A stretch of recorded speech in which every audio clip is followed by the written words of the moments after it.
د افغانستان کرکټ ملي لوبډلې مخکښ لوبغاړی نورعلي ځدران د شپږیزې په تاریخ کې کومه کارنامه وکړه چې د شپږیزې په تاریخ کې باید هغه ثبت شي. ملګرو مخکې له دې چې ټول معلومات درکو که زموږ یاران ټي وي یوټیوب چینل کوم ملګري نه وي سبسکرایب کړی په مهربانۍ سره یې سبسکرایب کړی.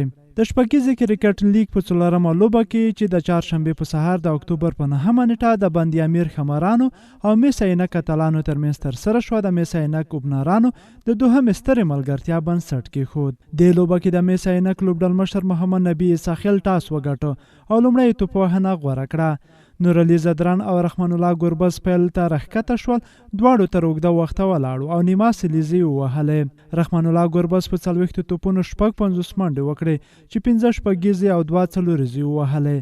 د سټرایک رایټ یا ګزار کچه 140 وه او 55 دقیقې په ویشتنځای کې توپوهنې ته ولاړ و. نو که په دقیقه واوړي د په هره دقیقه کې یوه منډه جوړه کړې ده. له ده سره په خوا کې نورعلي ځدران په 40 توپونو 22 منډې وکړې چې 4 شپږیزې او 8 یې څلوریزې ووهلې.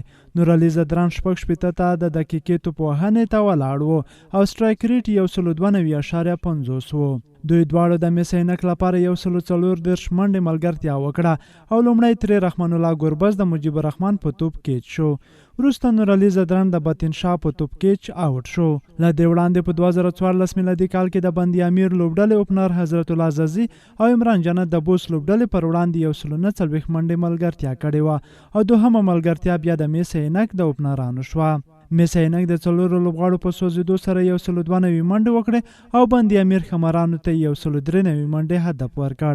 بند امیر د 6 لوبغاړو په سوځېدو سره د جاوید احمدي د 140 منډو او د شوکت زمان د 450 منډو په مرسته 183 منډې وکړې او لوبه تر میس عینک په 9 ویکټو وګټله. نورعلي ځدران د لوبې غوره لوبغاړي جایزه واخیسته.